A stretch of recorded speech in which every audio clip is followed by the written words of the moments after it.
you're all doing well. Today I wanted to share with you some of my favorite books. It's lockdown here at the moment when I'm filming. I'm in Melbourne. Hopefully it will be ending soon, and I've been reading a bunch. At the moment I'm reading Dark Places, I think it's called, by Gillian Flynn, which was a recommendation from one of the many Gen M videos that I've been binge watching during lockdown, and it's been pretty good so far. It reminded me how much I like these book recommendation videos, so I thought I would do one for you. I've just pulled a few of my favorites off of my bookshelf. So in no particular order, here are some of my favorite books. The first one I have is this book here, which is A Place of My Own by Michael Pollan.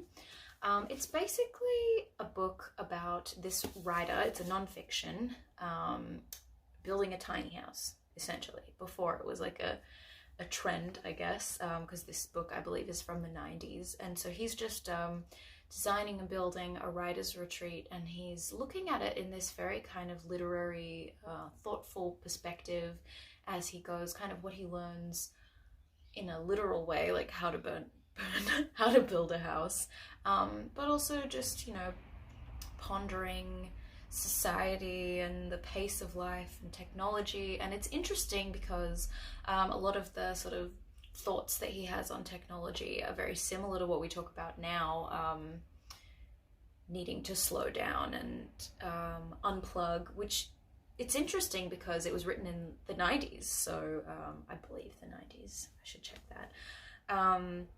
Obviously it's gotten like 10 million times worse, so I feel a bit ashamed when you read that one and you realize like how much further down the rabbit hole we've gotten. My second pick is Hell's Angels by Hunter S. Thompson. I'm a huge fan of all of Hunter S. Thompson's writing that I've read. I really enjoyed Fear and Loathing in Las Vegas as well, which is an absolute classic. If you haven't read the book, maybe you've seen the film because Johnny Depp's in it. But he was a journalist in the 60s and 70s, I think. Yeah. And so this book is about the Hells Angels in the 1960s, when they really kind of were getting going, and when they sort of became very well known in the media and all of that. And so this is a journalistic look at the Hells Angels conception. And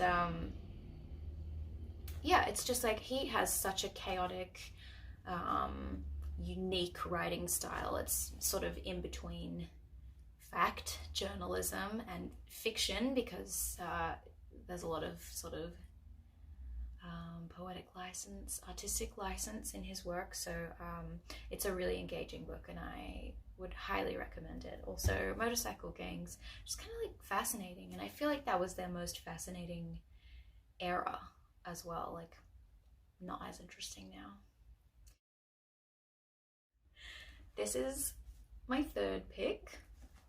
It's Pet Sematary by Stephen King. Now this Stephen King book, I haven't read that much Stephen King overall, but a couple of years ago I asked my boyfriend, who's read a little bit more than me, like what his recommendation would be, and he recommended this book. And the story basically follows this couple, young family. They've got two young kids.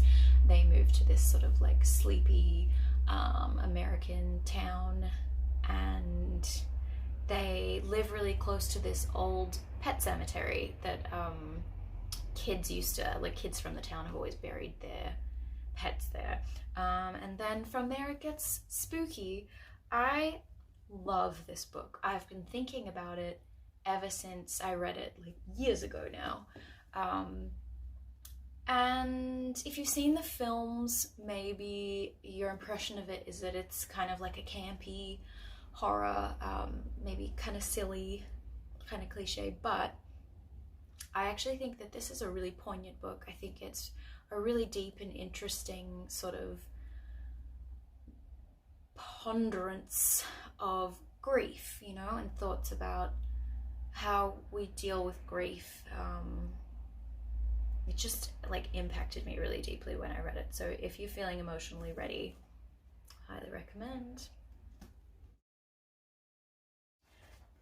My next book is from one of my favorite authors of all time. It is The High Window. Now, this is kind of a stand-in for my favorite book of his, my real favorite, which is The Big Sleep, the first one that I ever read. But honestly, I think you can pick up any Raymond Chandler and you'll be satisfied. You will be pleased. He is the quintessential hard-boiled detective novel. So, you know, if you think about a 1940s jazz club, like hot lady with legs that go for days, just really evocative writing, sort of like vintage detective novel. I don't know, I'm not giving you a lot of content here. You don't need to know the basic plot of this. It's basically just like old-timey detective detects in a very satisfying way. Sort of same satisfaction level as Agatha Christie, who is another huge favorite of mine. I will just buy anything. If I find one of these that I haven't read, I'll just buy it. Love Raymond Chandler. Love Agatha Christie.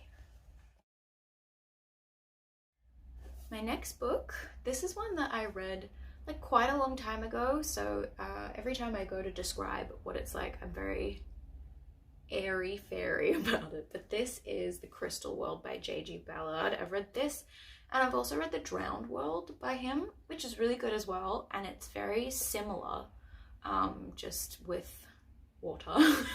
So this book is basically, I suppose the summary I would give of it is it's like quite arty, quite abstract.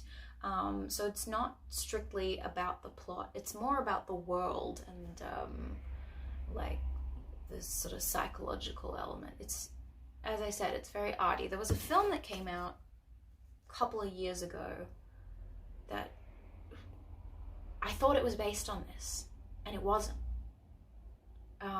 Which might be called like Annihilation or something, but that also could be another film. So if I find it before I publish this video, maybe I'll put it in. Anyway, so it's just like, it's very rich, very like lush imagery. It's basically this virus, I suppose you would say, taking over the world slowly, turning everything into crystal, and the story sort of follows some characters moving through that landscape, and it's just like cool and interesting and very like evocative. A lot of cool imagery in there. So my next pick, this is the second last one, absolute classic. If you haven't read it, if you're the kind of person who's a bit hesitant about reading the classics, I understand. This one, super easy to read, and it's Dracula. Dracula is so good. Don't be put off. It's not actually this long. This is a compilation. It's just such a beautiful copy. This book, if you've seen the films, like obviously it's an interesting and enduring story for a reason, but I think that this book, the book version, so much better than the films, and the films are pretty good.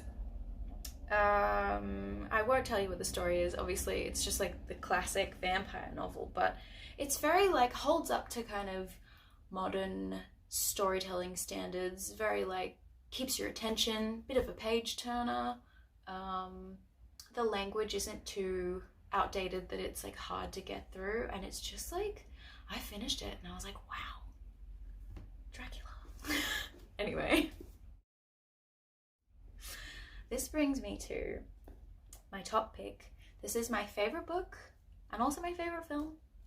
It's Inherent Vice.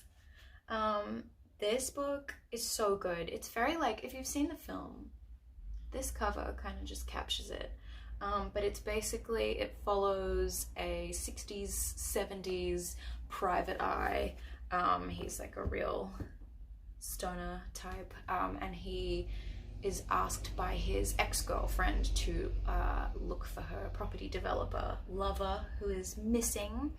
But it just very like sort of psychedelic, really does a good job of world building. It's got like just a really cool vibe, and if you've seen the film, it's that vibe, except it just sort of fills in the blanks more in the book. I think if you've only seen the film, some people found it a little bit confusing because I would say it's a fairly like visual representation of the film. I mean, the book. I don't think it necessarily tries really hard to explain. But then when you supplement with the book, it just makes them both better. Like, it's my favorite film and my favorite movie. So, highly recommend. If you like 60s and 70s aesthetic and just generally are nostalgic for a time that you were not alive for, this is the one. So, anyway, that's my full list. I'll hold them up in frame. I hope that you enjoyed this video. Let me know if you have read any of these or if you read any of them after. Let me know what your favorite books are, because I'm always looking for book recommendations. I find them a bit hard to get sometimes in my personal life. So yeah, anyway, hope you guys are having a good day. Hope anyone in Melbourne that our lockdown gets lifted soon. Maybe it'll even be lifted by the time I post this video. And it would be wonderful if you would like, share, subscribe. Have a good one. All right, see you in the next one. Bye.